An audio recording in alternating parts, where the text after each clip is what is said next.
안녕하세요, 소시민입니다. 이번에 소개할 책은 아주 특별한 경영 이론을 다룬 책, 룬샷입니다.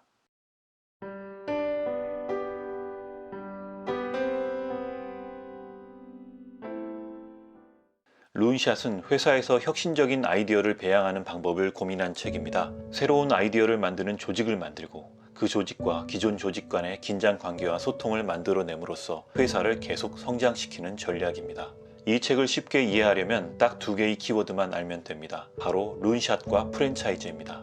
룬샷은 실현 가능성이 없어 보이는 말도 안 되는 아이디어를 지칭하는 말입니다. 누군가가 1950년대에 아이폰을 만들자고 한다면 어땠을까요? 당시엔 시장성이 없어 보이지만 언젠가는 세상을 바꿀 아이디어였다는 것을 우리는 잘 알고 있습니다. 프랜차이즈라는 단어도 이 책에선 굉장히 중요합니다. 영화를 좋아하는 사람들은 이런 말도 들어보셨을 겁니다. 스타워즈 프랜차이즈, 007 프랜차이즈 같은 말들입니다. 쉽게 말해서 프랜차이즈란 성공작 이후에 따라오는 속편이나 업데이트 버전이라는 뜻인데요. 음식점도 마찬가지죠. 백종원 같은 사람이 동네에서 차린 치킨집이 어마어마한 성공작이 되면 이 창업자는 같은 브랜드로 분점을 내기로 합니다. 이렇게 성공한 맛집들의 분점들이 바로 프랜차이즈가 되는 것이죠. 여러분들의 조직에도 룬샷과 프랜차이즈가 공존합니다. 성공해서 잘나가는 스타트업을 예로 들어보겠습니다. 한때 기발한 아이디어로 어마어마하게 성장한 스타트업이 있습니다. 이 스타트업은 아무나 할 수 없었던 혁신적인 아이디어, 즉 룬샷을 성공적으로 배양해 폭발적으로 성장할 수 있었습니다. 이렇게 고속 성장하는 회사가 언젠가는 정체기를 맞게 됩니다. 회사에 잘나가는 임원들은 이미 두둑한 지분을 챙겼고 누군가가 주장한 혁신적 아이디어가 없더라도 회사는 안정적으로 흘러갈 수 있기 때문이죠. 굳이 비현실적 아이디어로 모험을 할 이유도 없습니다.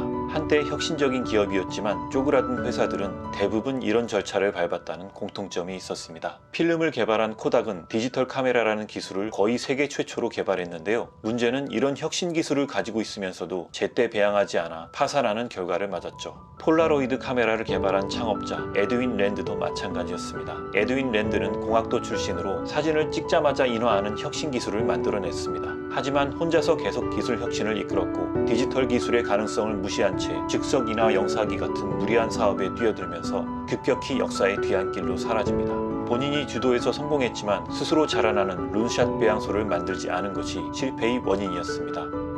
성공적으로 룬샷을 배양하려면 어떤 방법이 필요할까요? 과학자 출신의 경영 컨설턴트 사피 바칼은 상전이라는 이론을 통해서 룬샷 이론을 설명하고 있습니다. 상전이는 한 가지 물체가 두 가지 성질을 가지고 있다가 어느 임계점을 넘어버리면 한쪽으로 이동하는 현상입니다. 물을 반쯤 얼린 상태를 생각하면 되는데요. 물이 반쯤 얼면 액체 상태와 고체 상태가 공존합니다. 여기서 온도가 더 내려가면 물은 전부 얼음이 돼버리고 온도가 더 올라가면 순수한 액체 상태가 될 것입니다. 작가는 두 가지 성질이 공존하는 상태에서 어느 한쪽이 압도하는 현상을 경계해야 한다고 합니다. 기존 조직과 룬샷 배양소가 공존하면서도 소통해야 한다는 말입니다. 핵심은 이런 것입니다. 첫 번째, 조직에서 상태를 분리하라. 즉 기존 조직이 있으면 혁신적인 아이디어를 만들어내는 독립적인 룬샷 부서가 필요하다는 말입니다. 여기서 작가는 예술가와 병사를 분리하라는 표현을 하고 있습니다. 예술가는 룬샷 부서원들을, 병사는 기존 조직원들을 뜻하는 말입니다. 두 번째, 동적 평형을 만들어내라. 예술가가 대단히 가공할 만한 무기를 만들었다고 칩시다. 그런데 이 무기를 기존의 군대, 즉 병사들이 사용하지 않는다면 어떻게 될까요? 아무리 혁신적인 무기라도 기존 조직의 공감 없이는 실현되기 힘들 겁니다. 그와 반대로 예술가가 개발한 혁신 무기를 군대가 맹목적으로 다 받아들인다면 어떻게 될까요? 천문학적 비용이 드는 비현실적 무기를 그대로 썼다가 다른 난관에 부딪힐 것입니다. 결국 조직의 리더는 예술가와 병사를 똑같이 사랑해야 합니다. 어느 한쪽이 다른 쪽을 압도하지 않도록 경영하는 것이 핵심입니다. 마지막으로 책 속에 나오는 스티브 잡스의 경영 사례를 살펴보겠습니다. 스티브 잡스는 한때 예술가만 사랑했던 독불 장군이었습니다. 애플2를 만드는 사람들을 대놓고 멍청이라고 불렀죠. 잡스는 경영 악화로 회사에서 쫓겨난 후에 자신의 경영 기술을 업그레이드하는 계기를 맞게 되는데요. 우리가 잘 알고 있는 애니메이션 회사 픽사 때문이었습니다. 잡스가 인수했던 픽사는 애니메이션용 컴퓨터와 툴을 판매하는 회사였습니다. 잡스는 이 애니메이션 컴퓨터를 팔아서 장사를 해볼 생각이었는데 쉽지는 않았죠. 회사를 매각하기도 어려웠기 때문에 그대로 내버려둔 상태로 룬샷이 자라나는 걸 목격하게 됩니다.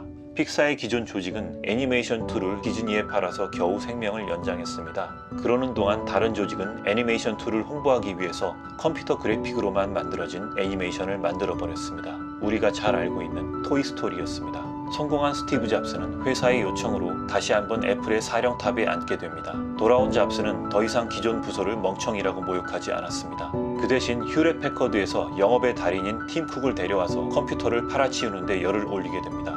한편으로 회사 내부에는 특별 혁신 조직을 꾸려서 IT 기술을 집대성할 계획을 세웁니다. 우리가 잘 알고 있는 아이폰 개발 부서였습니다. 잡스는 죽기 전에 전기 작가인 월터 아이작슨에게 이런 말을 했다고 합니다.